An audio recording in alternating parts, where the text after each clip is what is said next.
നാമം മഹത്വപ്പെടുമാറാകട്ടെ. ഇന്ന് നമ്മൾ ചിന്തിക്കുന്ന 38-ാം സങ്കീർത്തനം 11 മുതൽ 20 വാക്യങ്ങളിൽ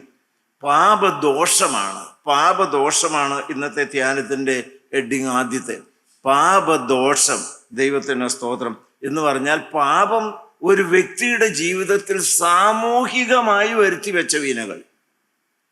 നിങ്ങൾക്ക് അതിൻ്റെ അർത്ഥം മനസ്സിലാവുമോ? പാപത്തിൻ്റെ പരിണിത ഫലങ്ങൾ ശരീരത്തിലും മനസ്സിലും മാത്രമല്ല, മനുഷ്യനൊരു സാമൂഹ്യ ജീവിയാണ്. ആ സമൂഹത്തിൽപ്പെട്ട വ്യക്തികളിൽ നിന്നുണ്ടാകുന്ന ചില പ്രതികരണങ്ങളും പാപം മുഖാന്തരം നാം തിക്തമായിട്ട് അനുഭവിക്കേണ്ടതായിട്ട് വരും. പറഞ്ഞു വരുമ്പോൾ നിങ്ങൾക്ക് മനസ്സിലാകും. ശരീരത്തിൻ്റെ രോഗം വരുന്നുണ്ട്, മനസ്സിന് വലിയ ഭാരം വരുന്നുണ്ട്, രക്ഷയുടെ സന്തോഷം നഷ്ടപ്പെട്ടു പോകുന്നുണ്ട്, ദൈവം മുഖം മറയ്ക്കുന്നുണ്ട്. മാത്രമല്ല ദൈവമക്കളെ, സമൂഹത്തിൽ നാം ജീവിക്കുമ്പോൾ, കൂട്ടായ്മയിൽ നാം ജീവിക്കുമ്പോൾ, പാപം ചെയ്തതിൻ്റെ ഫലമായി സമൂഹത്തിൽ നിന്ന് അനുഭവിക്കേണ്ടതായ ദൈവത്തിന് സ്തോത്രം സാമൂഹികവും മാനസികവുമായ ചില വേദന അനുഭവങ്ങൾ കൂടി ഉണ്ട് എന്നുള്ള കാര്യമാണ് ഇന്ന് ധ്യാനിക്കാൻ പോകുന്നത്. ദൈവത്തിന് സ്തോത്രം. ഇനി നമ്മൾ ആ 11 മുതൽ 20 വാക്യങ്ങൾ വായിക്കുമ്പോൾ അത് 3 ഹെഡിങ്ങൾ തിരിക്കാം, 3 തലക്കെട്ടുകൾ. 1 ഏകാന്തത, 2 ശത്രുത, 3 വിഷാദം. അത് വായിക്കുമ്പോൾ നിങ്ങൾക്ക് മനസ്സിലാകും. 1 ഏകാന്തത. 38-11 വായിച്ച്, പാപം വരുത്തി വെച്ച സാമൂഹികമായിരിക്കുന്ന വിന എന്താണ്? 38-11. എൻ്റെ സ്നേഹിതന്മാരും കൂട്ടുകാരും എൻ്റെ ബാധ കണ്ട് മാറി നിൽക്കുന്നു, എൻ്റെ ചാർച്ചക്കാരും അകന്നു നിൽക്കുന്നു. ദൈവത്തിന് സ്തോത്രം. 3 കൂട്ടരാണ്. വളരെ സ്നേഹത്തോടെ ഇടകലർന്ന് സന്തോഷത്തോടെ ഒറ്റക്കെട്ടായി ജീവിച്ചവരായിരുന്നു. ആരൊക്കെ? സ്നേഹിതന്മാര്. 2 കൂട്ടായ്മക്കാര്, കൂട്ടുകാര്, ഫെലോഷിപ്പ് മെമ്പേഴ്സ്. 3 റിലേറ്റീവ്സ്, ബന്ധുമിത്രാദികൾ. ദൈവത്തിന് സ്തോത്രം. ഇപ്പോൾ അവരെന്താ ചെയ്യുന്നത്? ഒന്നോടെ വായിച്ച്. എൻ്റെ സ്നേഹിതന്മാരും കൂട്ടുകാരും എൻ്റെ ബാധ കണ്ട് മാറി നിൽക്കുന്നു. ദൈവത്തിന് സ്തോത്രം. ഏതാണ്ട് കുഷ്ഠരോഗം പിടിച്ച വ്യക്തിയെ പോലെ മാറി നിൽക്കുകയാണ്. കണ്ടാൽ ഇതുവരെ കണ്ട എന്ത് സ്നേഹമായിരുന്നു, ഓടി വന്ന് ഇടപെടുമായിരുന്നു, ഇപ്പോൾ മിണ്ടാൻ പേടിക്കുന്നു. ദൈവത്തിന് ശാരീരികമായ വൃത്തികെട്ട ചില പാപങ്ങളും ദൈവമക്കളെ, അതുപോലെ തന്നെ ആത്മാവിനെതിരായ പാപവും ദൈവത്തിൻ്റെ പരിശുദ്ധാത്മാവിനെ ദുഃഖിപ്പിക്കുന്ന ചില കാര്യങ്ങൾ നമ്മുടെ ജീവിതത്തിൽ വന്നാൽ പലർക്കും വേർപാട് പാലിക്കേണ്ടതായിട്ട് വരും, മാറി നിൽക്കേണ്ടതായിട്ട് വരും. ദൈവത്തിന് സ്തോത്രം. ചിലപ്പോൾ നമ്മളവരെ കുറ്റം പറഞ്ഞിട്ട് കാര്യമില്ല. എന്ത് സ്നേഹത്തോടെ നടന്നാലും ഇപ്പം ദൈവം കണ്ടിട്ട് ഇങ്ങനെ മുഖം മാറ്റിക്കൊണ്ട് പോവുക. ദൈവത്തിന് വരുത്തി വെച്ച വിനയാണത്. പാപം ചെയ്യുന്നതിന് മുമ്പ് ചിന്തിക്കണമായിരുന്നു. നിങ്ങൾക്ക് അർത്ഥം മനസ്സിലാവുന്നുണ്ടോ? ദൈവത്തിൻ്റെ പരിശുദ്ധാത്മാവ് നടത്തുന്ന കൂട്ടായ്മയ്ക്കും ദൈവത്തിൻ്റെ ആത്മാവ് ഇറങ്ങി നിന്ന് പ്രവർത്തിക്കുന്ന ദൈവമക്കൾക്കും എതിരായി തോന്നിയ പോലെ ഇഷ്ടം പോലെയൊക്കെ സംസാരിച്ചതിന് ശേഷം ആത്മാവിനെ ബഹുമാനവും ഭയവും വിശ്വാസമുള്ളതായ ദൈവമക്കൾ അങ്ങനെയുള്ളവരിൽ നിന്ന് വേർപാട് പാലിച്ച് അകലുന്നത് തെറ്റാണ് എന്ന് പറയാൻ ഞങ്ങൾക്ക് സാധ്യമല്ല. അവിശ്വാസികളുടെ ഇണയില്ലാപ്പിണ കൂടരുത് ദൈവത്തിൻ്റെ ആത്മാവ് കർശനമായി നമ്മളെ പ്രബോധിപ്പിക്കുന്നുണ്ട്. ദൈവത്തിന് സ്തോത്രം. ഒരിക്കലും നമ്മുടെ വ്യക്തിപരമായി ജീവിതത്തിൽ പരിശുദ്ധാത്മാവിനെ ദുഃഖിപ്പിക്കുന്ന പാപം വരാതെ കർശനമായി നോക്കിക്കൊള്ളണം. ഒരു വാക്കുപോലും വരാതെ നോക്കിക്കൊള്ളണം. ദൈവത്തിന് സ്തോത്രം. അതുകൊണ്ട് ആരെങ്കിലുമൊക്കെ അങ്ങനെയൊക്കെ പറഞ്ഞു കാണും, ചിന്തിച്ചു കാണുമെന്ന് വിചാരിച്ച് അവരെ കുറ്റക്കാരായിട്ട് വിധിച്ചുകൊണ്ട് മാറ്റി നിർത്തണമെന്നല്ല ഞാൻ പറഞ്ഞതിൻ്റെതായ അർത്ഥം. ദൈവത്തിന് സ്തോത്രം.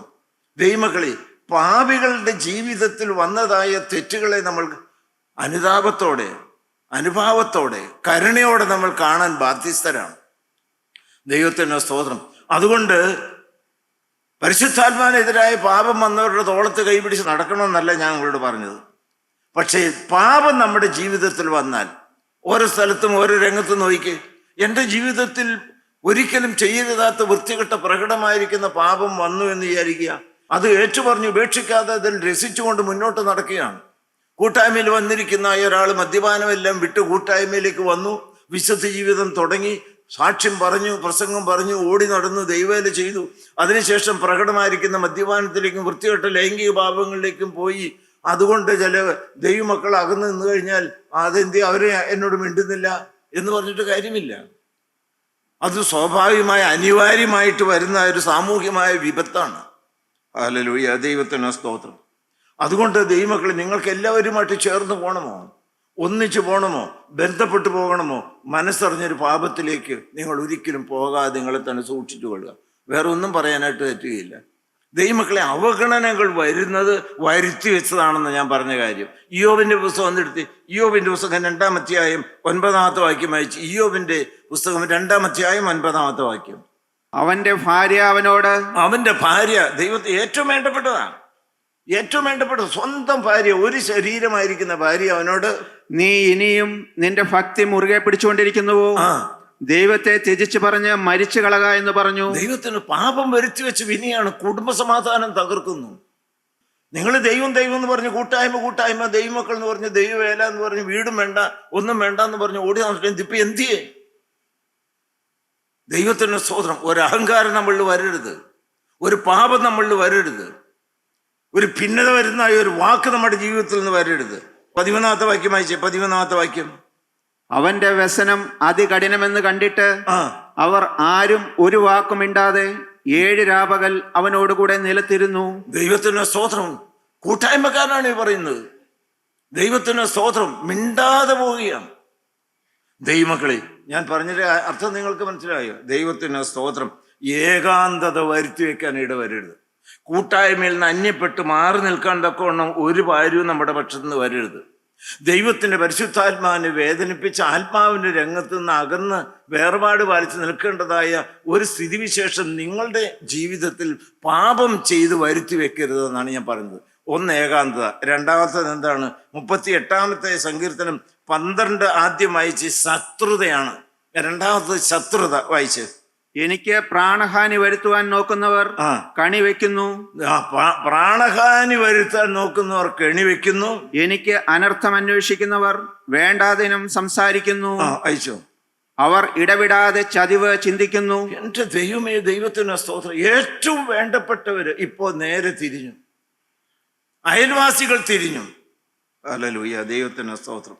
ആരൊക്കെയാ? സ്നേഹിതരും കൂട്ടുകാരും ചാർച്ചക്കാരും. അവർ മിണ്ടാതെ കുറച്ചാളൊക്കെ മാറി നിന്നു, ഇപ്പൊ നേരെ തിരിഞ്ഞു. ദൈവത്തിന് സ്തോത്രം. 5 കാര്യങ്ങൾ അവർ ചെയ്യാൻ നോക്കുന്നത്. പാപം വരുത്തി വെക്കുന്ന ഭയാനകമായ സാമൂഹികമായിരിക്കുന്ന വിപത്താണ് ഈ പറയുന്നത്. ദൈവത്തിന് സ്തോത്രം. ദൈവമക്കളെ, 1-ാമത്തെ കാര്യം, പ്രാണഹാനി വരുത്തുവാൻ നോക്കുന്നു. ഇവനെ വെച്ചുകൊണ്ടിരുന്നിട്ട് കാര്യമില്ല.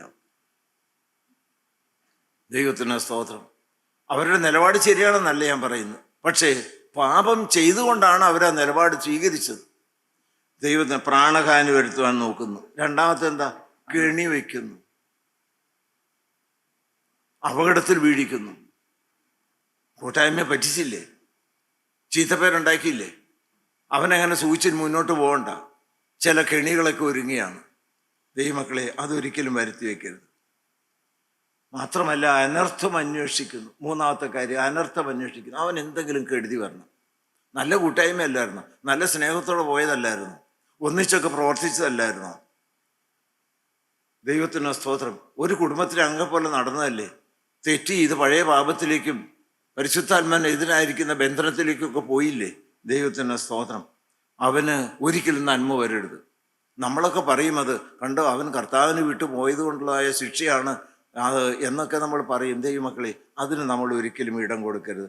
പ്രാണഹാനി വരുത്തുവാൻ നോക്കുന്നു, കെണി വയ്ക്കുന്നു, അനർത്ഥം അന്വേഷിക്കുന്നു. പിന്നെ എന്താ? വേണ്ടാതീനം സംസാരിക്കുന്നു. പിന്നെ അങ്ങോട്ടും ഇങ്ങോട്ടും കുറ്റം പറച്ചിലാണ്. ഈ കാലഘട്ടവുമായിട്ട് ബന്ധപ്പെടുത്തിയാണ് ഞാൻ ഈ കാര്യങ്ങൾ പറയുന്നത്. വേണ്ടാതീനം പറയുന്നു.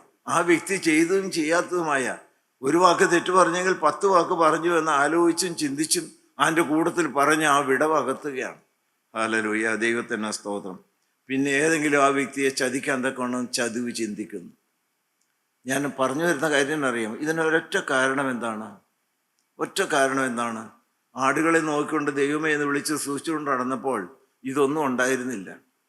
ജീവിതത്തിൽ രാജാവിൻ്റെ കൊട്ടാര കെട്ടിലേക്കും പദവിയിലേക്കും വന്നു, ദൈവത്തെ മറന്നു, ജഡത്തിലേക്ക് ഇറങ്ങി, പ്രാർത്ഥന കുറഞ്ഞു, ആ പെണ്ണിനെ നോക്കി കണ്ട് രസിച്ചുകൊണ്ടിരുന്നു, വേണ്ടാതീനം പ്രവർത്തിച്ചു. ആ പാപം മറയ്ക്കാൻ വേണ്ടി അവിടെയാണ് ഏറ്റവും വലിയ കുഴപ്പം വന്നത്. ഞാൻ അതും കൂടെ നിങ്ങളോട് പറയാം. ദൈവത്തിന് സ്തോത്രം. ദാവീദ് അനുഭവിക്കേണ്ടി വന്ന കാര്യങ്ങൾ സാമൂഹികമായിരിക്കുന്ന വിപത്താണ്. ഇതിൻ്റെ ഒരൊറ്റ പ്രതിവിധിയിലുള്ളൂ, ഇല്ല കർത്താവേ ഇല്ല. എന്തിനാ ഇത്ര നീട്ടിക്കൊണ്ട് പോയത്?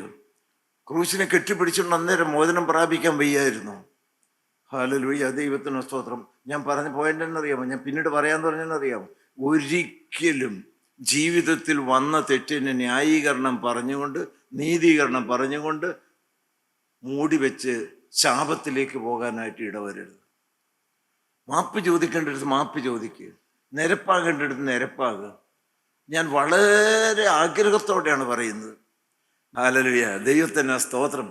ദൈവമക്കളെ, രണ്ടാമത്തെ കാര്യം ഞാൻ എന്താണ് പറഞ്ഞത്? ഇന്ന് എന്താ പറഞ്ഞത്? കാൽവറിയിൽ കത്തിയതായ സ്നേഹത്തിന്റെ തീയിൽ കത്തി ജ്വലിക്കുന്ന ദൈവമക്കൾ, മൂടുപടം നീങ്ങി മുഖത്ത് കർത്താവായ യേശുക്രിസ്തുവിന്റെ തേജസ്സിനെ കണ്ണാടി പോലെ തേജസ് കത്തി പ്രതിബിംബിക്കുന്ന ദൈവമക്കൾ.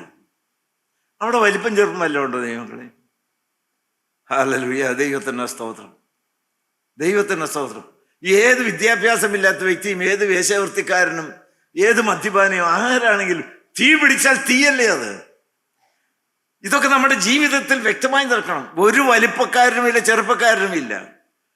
ഹല്ലേലൂയ, ദൈവത്തിന് സ്തോത്രം. തേജോമയനായ കർത്താവായ യേശുക്രിസ്തു മീനുള്ളുമ്പോ നാറുന്ന മുക്കന്മാര് പൊക്കത്തിലിരിക്കുന്നു, തറയിൽ ഉറുമാല അരയിൽ കെട്ടിക്കൊണ്ട് അവരുടെ കാല് കഴുകുന്ന ശുശ്രൂഷ വാച്യാർത്ഥത്തിൽ ചെയ്തുകൊണ്ട്, ഇതാണ് ഞാൻ നിങ്ങൾക്ക് കാണിച്ചു തന്നിരിക്കുന്ന മാതൃക എന്ന് പറഞ്ഞുവെങ്കിൽ, സഹോദര, വലിപ്പമെവിടെ? പൊങ്ങച്ചമെവിടെ? സ്ഥാനമെവിടെ? പദവി എവിടെ? ദൈവത്തിന് സ്തോത്രം. തറയിലിരുന്ന് കാല് കഴുകാൻ മനസ്സുള്ളവരാണ് ശുശ്രൂഷിക്കേണ്ടത്. അവരെ കാൽവറിയിൽ തീ കത്തി ജ്വലിപ്പിക്കും. ഹല്ലേലൂയ, ദൈവത്തിന് സ്തോത്രം. അവിടെ യാതൊരു ശത്രുതയുമില്ല. ഹല്ലേലൂയ, ദൈവമക്കളെ, അതുകൊണ്ട് നാം ഓരോരുത്തരും കത്തി ജ്വലിക്കും ദൈവമക്കളായിരിക്കണം. ഇവിടെ ഞാൻ പറഞ്ഞില്ലേ, ആരോടും വൈരാഗ്യം പാടില്ല. പ്രാണസ്നേഹിതരെ ഉപദ്രവിക്കാനും കൊല്ലാനും ശത്രുത മനോഭാവത്തോടെ ഇടപെടാൻ ഇതൊക്കെ ഒരിക്കലും ഇടവരുത്. മനുഷ്യ ജീവിതത്തിൽ തെറ്റുകൾ വരും, അതിനെ ഞാൻ ന്യായീകരിക്കുകയല്ല. ബലഹീന നിമിഷങ്ങളിൽ വീണുപോയി.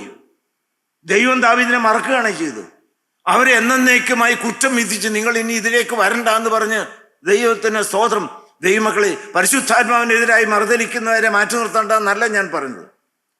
ഏതെങ്കിലും വീഴ്ചകളോ ശാരീരികമായിരിക്കുന്ന തെറ്റുകളോ എന്തെങ്കിലും ജീവിതത്തിൽ സംഭവിച്ചു, അവരെന്നേക്കുമായി തട്ടി മാറ്റി നിർത്തുകയല്ല വേണ്ടത്. ദൈവത്തിന് സ്തോത്രം. എല്ലാവരെയും മടങ്ങി വരുന്നവരെ ചേർത്തണയ്ക്കുന്നവനായ കർത്താവായ യേശുക്രിസ്തു. എൻ്റെ വലിയൊരു കൊതി നിങ്ങൾ ഓരോരുത്തരും പ്രാർത്ഥിക്കണം. ഒരൊറ്റ വ്യക്തി പോലും അകന്നു പോകരുത്. എല്ലാവരെയും വളരെ സ്നേഹത്തോടെ പാവപ്പെട്ട നിങ്ങൾ മാടി വിളിക്കുകയാണ്. എല്ലാവരും മടങ്ങി വരിക.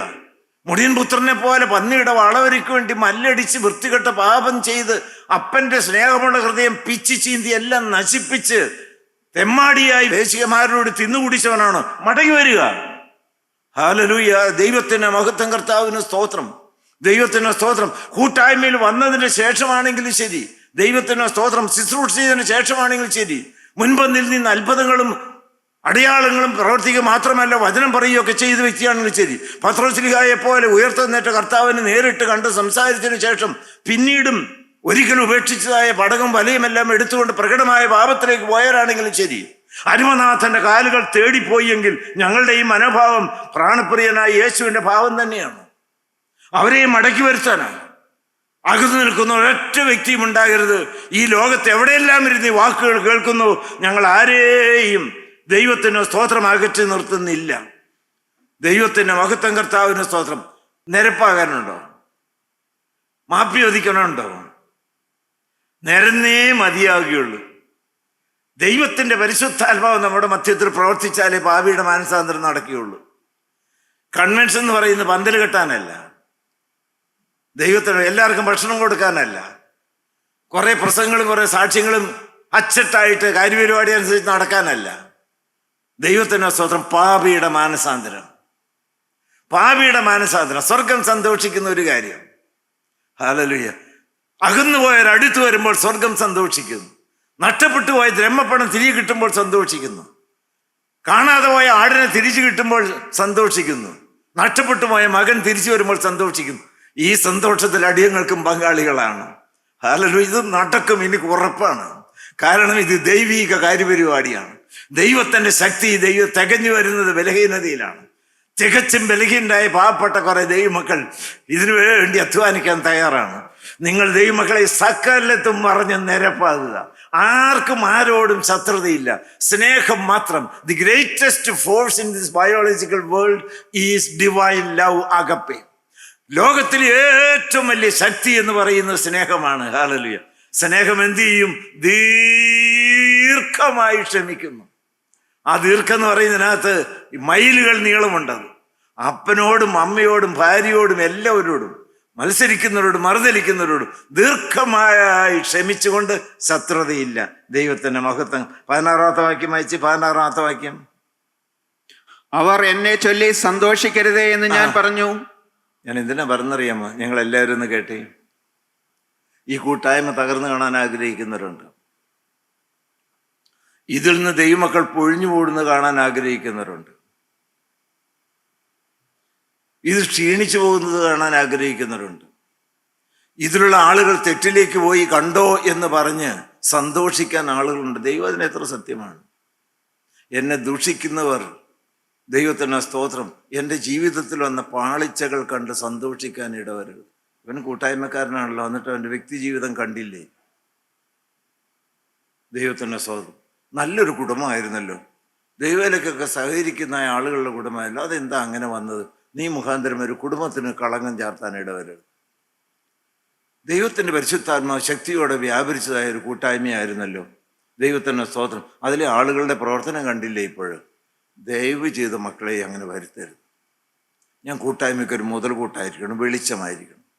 ഒരു തരത്തിലും ഒരു വാക്കിലും നോക്കിലും ചലനത്തിലും. ഹല്ലേലൂയ. ദൈവത്തിന് സ്തോത്രം, ദൈവത്തിന് സ്തോത്രം. ശത്രുത. 3-ാമത്തെ കാര്യം എന്താണ്? മൂകത. 1 ഏകാന്തത, 2 ശത്രുത, മൂകത. പാവം മരുത്തി വെക്കുന്നൊരു വിനയാണ്. എന്താണ് ഈ മൂകത? വിഷാദം. 13-14 വാക്യങ്ങൾ വായിച്ച്. 13-14 വാക്യങ്ങൾ. എങ്കിലും ഞാൻ ചെകിടനെ പോലെ കേൾക്കാതിരുന്നു, വായ് തുറക്കാതെ ഊമനെ പോലെ ആയിരുന്നു. ഞാൻ കേൾക്കാത്ത മനുഷ്യനെ പോലെയും വായിൽ പ്രതിവാദമില്ലാത്തവനെയും പോലെയും ആയിരുന്നു. ദൈവത്തിന് സ്തോത്രം. ചെകിടനും മൂകനും ആയിപ്പോയി. ദൈവത്തിന് സ്തോത്രം. ദൈവം ദാവീദിനെ പാപം വിഷാകാത്മതയിലേക്ക് നയിച്ചു. ഒന്നും മിണ്ടാനില്ല. പാപം വരുന്നവരാണ്. ഇനി ഞാൻ എന്നാ മിണ്ടാനാ? എൻ്റെ അവസ്ഥ ഇതായി പോയില്ലേ? ആരോടെന്ത് പറയാനാ? വല്ലയിടത്തും ഒതുങ്ങി കൂടിയിരിക്കാം. ഇനി ഞാൻ പ്രസംഗിക്കാനും ഇല്ല, സാക്ഷ്യത്തിനും ഇല്ല, പ്രവർത്തിക്കാനും ഒന്നുമില്ല. ദൈവത്തിൻ്റെ സ്തോത്രം. ഞാൻ വായ അടച്ചു. ദൈവമക്കളെ, ദൈവത്തിൻ്റെ സ്തോത്രം. വരുത്തി വെച്ച പാപത്തിൻ്റെ ഒരു കെടുതിയാണ്. ഹല്ലേലൂയ. ദൈവത്തിൻ്റെ സ്തോത്രം. ദൈവമക്കളെ, നിരാശപ്പെടണ്ട. ഞാൻ അതിനെക്കുറിച്ച് പറഞ്ഞുകൊള്ളാം. ദൈവത്തിന് മാത്രം മഹത്വമാണ്. കഠിനമായ കുറ്റബോധം വന്ന് നിരാശയിലേക്ക് തകരരുത് നിങ്ങൾ. കഠിനമായ കുറ്റബോധം വന്ന് ഒരിക്കലും നിരാശയിലേക്ക് ആശയറ്റവരായിട്ട് തകർന്നു പോകാനായിട്ട് ഇടവരരുത്. സങ്കീർത്തനം 39 എടുത്ത് 39-ാം സങ്കീർത്തനം 2-ാമത്തെ വാക്യം വായിച്ച്. 39-2. ഞാൻ ഉരിയാടാതെ ഊമനായിരുന്നു, ഞാൻ ഉരിയാടാതെ ഊമനായിരുന്നു, നന്മയെ ഗണ്യമാക്കാതെ മൗനമായിരുന്നു. മൗനമാണ്. ദൈവത്തിന് സ്തോത്രം. എന്ത് സന്തോഷവും സ്തുതിയും ആരാധനയെല്ലാം ഉള്ള ഒരു കുടുംബമായിരുന്നു. എങ്ങനെ പാട്ടുപാടി സൂചന നടന്നായിരുന്നു. എന്തേ നിന്നുപോയത്? സ്തുതി നിന്നുപോയത് പാവം വന്നപ്പോഴല്ലേ, ബന്ധം മുറിഞ്ഞപ്പോഴല്ലേ. 9-ാമത്തെ വാക്യം വായിച്ച്. 39-ന്റെ തന്നെ. ഞാൻ വായ് തുറക്കാതെ ഊമനായിരുന്നു. ദൈവത്തിന് സ്തോത്രം. ഞാൻ നിങ്ങളോട് ചോദിക്കട്ടെ, ഒന്ന് പാടണ്ടേ നമുക്ക്? ഒന്ന് സ്തുതിക്കണ്ടേ നമുക്ക്? ഉച്ചത്തിൽ പാട്ടുപാടി എൻ മനമേ യഹോവയെ വാഴ്ത്തുക, എൻ്റെ സർവാന്തരംഗമേ എൻ്റെ വിശ്രാമത്തെ സ്തുതിക്കുക എന്ന് പറഞ്ഞ് നമുക്ക് പാടണ്ടേ? നീ സ്തുതിയും ഹല്ലേലൂയയും കർത്താവേ ഞാൻ നിർത്തരുതേ. നാം അട്ടഹസിച്ച് പറയണ്ടേ? ദൈവ കൂട്ടായ്മയുടെ ആരംഭത്തിലുണ്ടായിരുന്ന ആരാധനയുടെ സുഗന്ധം നമ്മുടെ കൂട്ടായ്മയിൽ നിന്ന് ദൈവമക്കളെ ഇങ്ങനെ പുക പോലെ ഉയർന്നു വരട്ടെ. ഹല്ലേലൂയ. യഥാസ്ഥാനപ്പെട്ടാൽ മതി. രക്ഷയുടെ സന്തോഷം മടക്കി തരുന്നവനായ ഒരു ദൈവമുണ്ട്. ഹല്ലേലൂയ. ദൈവത്തിന് സ്തോത്രം. ദൈവമക്കളെ, അതെല്ലാം മാറണം. നിങ്ങൾക്കറിയാമോ, ഈ ഷിൻറ്റോ മതം എന്ന് പറഞ്ഞ് ജപ്പാനിലൊരു മതമുണ്ട്, ഷിൻറ്റോ മതം. ആ ഷിൻറ്റോ മതത്തിൽ നിങ്ങൾക്കറിയാമോ, അവിടെ ഒരു വിചിത്രമായിരിക്കുന്ന വസ്തുശില്പമുണ്ട്. ഉത്തര ജപ്പാനിൽ 3 കുരങ്ങന്മാർ, വാനരന്മാർ. നിങ്ങൾക്കത് പറയുമ്പോൾ അറിയായിരിക്കും. ഇങ്ങനെ ഇരിക്കുക, മൂന്ന് പേര് ഇങ്ങനെ ഇരിക്കുക. നടുക്കത്തതായ ആ കുരങ്ങ് വായി ഇങ്ങനെ പൊത്തി പോകും. ഇപ്പുറം ഇരിക്കുന്ന കുരങ്ങ് ചെവി ഇങ്ങനെ പൊത്തിയേക്കണം. ദൈവത്തിൻ്റെ സ്തോത്രം. അതിൻ്റെ അപ്പുറം ഇരിക്കുന്ന കുരങ്ങ് കണ്ണിങ്ങനെ പൊത്തിയിരിക്കുന്നു. അത് അവരുടെ ഒരു തത്വമാണിത്, അവരുടെ ഒരു പഠിപ്പിക്കലാണിത്. ഒന്ന് വാവ് പൊത്തിയിരിക്കുന്നത്, മറ്റൊരു കുരങ്ങ് വാനരൻ ചെവി പൊത്തിയിരിക്കുന്നു, മറ്റു കണ്ണ് പൊത്തിയിരിക്കുന്നു. ദൈവത്തിൻ്റെ ഈ വാനരന്മാർ മൂകമായി ഉപദേശിക്കുകയാണ്. എന്താണ്? ദോഷം കാണരുത്, ദോഷം കേൾക്കരുത്, ദോഷം പറയരുത്. ദോഷം കാണരുത്, ദോഷം കേൾക്കരുത്, ദോഷം പറയരുത്. ദൈവത്തിൻ്റെ സഹോദരൻ, വന്നുപോയ മക്കളെ വല്ലതും ഞാൻ നിങ്ങൾക്കൊരു പ്രാർത്ഥന പറഞ്ഞു തരാം. ഒരു പ്രാർത്ഥന, അത് നിങ്ങൾ ചെല്ലണം. ദൈവത്തിൻ്റെ സഹോദരൻ, ദൈവമേ, ദുർമോഹത്തോടെ നോക്കാതിരിക്കാൻ എൻ്റെ കണ്ണുകളെയും, വ്യർത്ഥ കാര്യങ്ങളെ കേൾക്കാതിരിക്കാൻ എൻ്റെ കാതുകളെയും, അരുതാത്തത് പറയാതിരിപ്പാൻ എൻ്റെ അധരങ്ങളെയും, വേണ്ടാത്തത് ചെയ്യാതിരിപ്പാൻ എൻ്റെ കരങ്ങളെയും, തെറ്റിലേക്ക് നീങ്ങാതിരിപ്പാൻ എൻ്റെ കാലുകളെയും, അരുതാത്തത് ചിന്തിക്കാതിരിപ്പാൻ എൻ്റെ അന്തരംഗത്തെയും ദൈവമേ നീ കാത്തുകൊള്ളണം. തൊട്ട് പ്രാർത്ഥിക്കണം. ദൈവത്തിൻ്റെ സ്തോത്രം. ഓരോ അവയവങ്ങളിലും കുഞ്ഞാടിൻ്റെ രക്തത്തിൻ്റെ അടയാളം ഇടണം. കർത്താവ് ഇട്ടുതരും. 2 കാര്യങ്ങൾ. വന്നതെല്ലാം വന്ന് കർത്താവ്, ഇനി അരുതാത്തതിലേക്കില്ല. രക്തമടയാളമുള്ളത് ഈ മക്കളായി. ഇന്നത്തെ അവസ്ഥ മാറണം. നമ്മുടെ കൂട്ടായ്മയുടെ ആകത്തുക. ദൈവത്തിൻ്റെ സ്തോത്രം. 3 കാര്യങ്ങൾ നമ്മൾ പഠിച്ചു. പാപത്തിൻ്റെ സാമൂഹികമായിരിക്കുന്നതായ വിപത്ത്: 1 ഏകാന്തത, 2 ശത്രുത, 3 വിഷാദം. 38-ാം സങ്കീർത്തനത്തിൻ്റെ അവസാനം ദൈവത്തിൻ്റെ സ്തോത്രം. ദൈവമക്കളെ, അത് പാപമോചനമാണ്. പാപമോചനം. ദൈവത്തിൻ്റെ സ്തോത്രം. ഹല്ലേലൂയ. പാപഭാരം, പാപരോഗം, പാപദോഷം, അവസാനം പാപമോചനം. 38-ാം സങ്കീർത്തനം. ഇത്രയെല്ലാം നിരാശാജനകമായിരിക്കുന്ന, വേദനാവിഷയമായിരിക്കുന്ന കാര്യങ്ങൾ ദാവീദിൻ്റെ ജീവിതത്തിൽ വന്നു. പക്ഷേ ദാവീദിന് ഒരു അനുഗ്രഹമുണ്ടായിരുന്നു. എന്താണത്? 9-ാമത്തെ വാക്യം വായിച്ച്. കർത്താവേ, എൻ്റെ ആഗ്രഹമൊക്കെയും നിന്റെ മുമ്പിലിരിക്കുന്നു. ദൈവത്തിൻ്റെ സ്തോത്രം. എല്ലാവരുടെയും കണ്ണ് അങ്ങോട്ടൊന്ന് വരണം. ഞാൻ വാച്യാർത്ഥത്തിൽ ആഗ്രഹത്തോട് പറയുകയാണ്, എന്നെ നിങ്ങളങ്ങ് മറക്ക്. പാപമോചനത്തിൻ്റെ രക്തം വാർന്നൊലിക്കുന്ന കർത്താവായ യേശുക്രിസ്തു നമ്മുടെ മധ്യത്തിലുണ്ട്. അതെനിക്ക് 100% യാഥാർത്ഥ്യമാണ്. Hallelujah, hallelujah. കർത്താവേ, നീ ഇവിടെ വന്ന് നിന്നോളം കേട്ടോ. ഞാനങ്ങ് ചെറുതായി തിരുവലായിൽ ഒളിച്ചു കൊള്ളാം. കർത്താവിൻ്റെ ആത്മാവ് തന്നെ ജനത്തോട് ഇടപെടണം. ഹല്ലേലൂയ, ഹല്ലേലൂയ, ഹല്ലേലൂയ, ഹല്ലേലൂയ. കാൽവറിയിലെ രക്തമാർന്നൊലിക്കുന്ന കർത്താവായ യേശുക്രിസ്തു നമ്മുടെ മധ്യത്തിൽ സജീവനായി നിൽക്കുന്നു. കൊല്ലപ്പെട്ടിട്ടും നിൽക്കുന്ന കുഞ്ഞാട്. ഹല്ലേലൂയ. ആ കുഞ്ഞാടിൻ്റെ മുഖത്തേക്ക് നിങ്ങൾ നോക്കിക്കൊണ്ടിരിക്കണം. ക്രൂശിൻ ചോട്ടിൽ നിന്ന് ഒഴുകി വരുന്ന 3 അനുഗ്രഹങ്ങളാണ്. ഏതൊക്കെയാ? ഞാൻ പറയാറുണ്ട് 3 അനുഗ്രഹങ്ങൾ. 1 പാപമോചനം, 2 രോഗസൗഖ്യം, 3 ശാപമോക്ഷം. ദൈവത്തിൻ്റെ സ്തോത്രം. അവൻ നമ്മുടെ പാപങ്ങളെ ചുമന്നു, രോഗങ്ങളെ വഹിച്ചു, നമുക്ക് വേണ്ടി ശാപമായി. ദൈവത്തിൻ്റെ സ്തോത്രം. പാപമോചനവും രോഗശാന്തിയും ശാപമോക്ഷവും. ഇതുപോലെ നമുക്ക്. ഹല്ലേലൂയ. നിങ്ങൾ ഭാഗ്യശാലികളാണ്, ഞാനും ഭാഗ്യശാലിയാണ്. അത് 3 ഒഴുകി വരുന്ന ക്രൂശിൻ ചോട്ടിലാണ് നമ്മളെല്ലാവരും കൂടി വന്നിരിക്കുന്നത്. 15-ാമത്തെ വാക്യം വായിച്ചേ. യഹോവേ, നിങ്കൽ ഞാൻ പ്രത്യാശ വെച്ചിരിക്കുന്നു. ഹല്ലേലൂയ. ഞാൻ നിരാശപ്പെട്ട് തീർന്നു പോയല്ലോ എന്ന് വിചാരിച്ച് ശത്രുവൊക്കെ സന്തോഷിച്ച് രസിച്ച് നടക്കും. ആ കൂട്ടായ്മയും തീർന്നു, കൂട്ടായ്മക്കാരുടെയും തീർന്നു. യോനാ സാറ് കടന്നുപോയി. ഇപ്പം അവിടെയും ഒന്നുമില്ല. ദൈവത്തിൻ്റെ സ്തോത്രം. ആളുകളൊക്കെ കുറഞ്ഞു പോയി. ആ ആളുകളെല്ലാം തോന്നിവാസം അവരവരുടേതായിരിക്കുന്നതായ പാവവഴികളിലേക്ക് തിരിഞ്ഞിരിക്കുന്നു എന്ന് പറഞ്ഞ് കൈകൊട്ടി ചിരിക്കാൻ വേണ്ടി കാത്തു നോക്കിയിരിക്കുന്നതായ ശത്രുക്കളുണ്ടല്ലോ, ദുഷ്കർമ്മികളുണ്ടല്ലോ, ഹല്ലേലൂയ, അനർത്ഥം അന്വേഷിക്കുന്നവരുണ്ടല്ലോ. അവർ ലജ്ജിച്ച് പരിഭ്രമിച്ച് തിരിഞ്ഞു പോകണം. കാരണം അവിടെ ചില വ്യക്തികളല്ല പ്രവർത്തിക്കുന്നത്, അരുമനാഥന്റെ ശക്തി വ്യാപരിക്കുകയാണ്. ഇത് നടക്കും ഈ കൂട്ടായ്മയിൽ. ഹല്ലേലൂയ. കാരണം യോനാൻ ആശീർവദിച്ച് പറഞ്ഞിട്ടാണ് പോയത്. ഉണർവിന്റെ ശക്തി കാറ്റായിട്ട് ഊതി തുടങ്ങി. അത് ആളി കത്തി പടരും. അപ്പോൾ ചിലപ്പോൾ ഞാൻ ഉണ്ടായിരിക്കണമെന്നില്ല. ഹല്ലേലൂയ. ദൈവത്തിന് സ്തോത്രം. 18-ാമത്തെ വാക്യം വായിച്ച്. 18-ാമത്തെ വാക്യം. ഞാൻ എൻ്റെ അകൃത്യത്തെ ഏറ്റുപറയുന്നു. അതിന് നിങ്ങൾ എന്ത് ചെയ്യണം? ഇതിപ്പോൾ തന്നെ നടക്കണം. നിങ്ങളെല്ലാം ഗോകുലത്തിലേക്ക് വന്നില്ലേ? കാൽവറിയിലേക്ക് വന്നില്ലേ? Hallelujah, hallelujah. കർത്താവായ യേശുക്രിസ്തുവിന്റെ ആ തങ്കച്ചോര വാർന്നൊലിക്ക് നിങ്ങൾ കണ്ടില്ലേ? ഞാൻ ആ തിരുവിലാവ് കണ്ടു, തൂക്കപ്പെട്ടു മരത്തിൽ വിലാവ് തുറന്ന ചവളം രക്തം വെള്ളമൊഴുകുന്നതായ ആ മിശിഹായെ നോക്കിക്കൊണ്ട് മോചനമതിനായി പാവികൾ വന്നിരിക്കുകയാണ്, ഞാനും വന്നിരിക്കുകയാണ്. ഹല്ലേലൂയ, ഹല്ലേലൂയ, ഹല്ലേലൂയ. ഒന്നുകൂടെ വായിച്ച വാക്യം. ഞാൻ എന്റെ അകൃത്യത്തെ ഏറ്റുപറയുന്നു. ഞാനിപ്പോൾ നിങ്ങളെ ക്രൂശിനെ കെട്ടിപ്പിടിച്ചുകൊണ്ട് അരുമനാഥന്റെ പൊന്നുമുഖത്തേക്ക് പ്രത്യാശയോടെ നോക്കിക്കൊണ്ട് അകൃത്യങ്ങളെല്ലാം ഏറ്റുപറഞ്ഞ് എന്തെല്ലാം വന്നുപോയി. പ്രകടമായ പാപങ്ങൾ, ചെയ്യരുതാത്ത ചെയ്തത്, ചെയ്യേണ്ടത് ചെയ്യാതെ ഇരുന്നത്, സിൻസ് ഓഫ് കമ്മിഷൻസ് ആൻഡ് ഒമിഷൻസ്, വേശ്യാവൃത്തി പോലെ പ്രകടമായിരിക്കുന്ന വൃത്തികെട്ട പാപങ്ങൾ, മോഷണം, അത് ചെറുതോ വലുതുമാണെങ്കിലും ഗുരുതരമായ ശാപഗ്രസ്തമായ പാപമാണ്. വഴക്കും ദൈവമക്കളെ തമ്മിത്തല്ലും, ഹല്ലേലൂയ, ആരുടെയെങ്കിലും നിരപ്പാകാനുള്ളതും ഉൾപ്പെടെ സകല പാപങ്ങളും ഒന്ന് നിങ്ങൾ ക്രൂശിനെ കെട്ടിപ്പിടിച്ചുകൊണ്ട് ഏറ്റുപറയുക. രണ്ടാമത്തെ കാര്യം, എന്റെ പാപത്തെ കുറിച്ച് ദുഃഖിക്കുന്നു. അതാണ് അനുതാപം. ദൈവത്തിന് സ്തോത്രം. അനുതാപത്തോടെ വന്ന് നിങ്ങൾ ഏറ്റുപറയണം. Hallelujah, hallelujah. ദൈവമക്കളെ, നിരാശപ്പെടരുത്. ക്രൂശ് കാണാതെ ഉള്ളതായ പാപബോധം അപകടമാണ്. Hallelujah, hallelujah. നിങ്ങളുടെ പാപത്തിൽ നിന്ന് പരിഹാരകനിലേക്ക് നിങ്ങളുടെ ദൃഷ്ടി ഉയർത്തുക. പാപങ്ങൾ മുഴുവനായിട്ട് ഏറ്റു പറയുക. ശത്രു അപ്പോൾ നിങ്ങളെ എതിർക്കാനായിട്ട് തുടങ്ങും. ശത്രുവിന്റെ ശക്തി കൂട്ടും, ശരിയാണ്.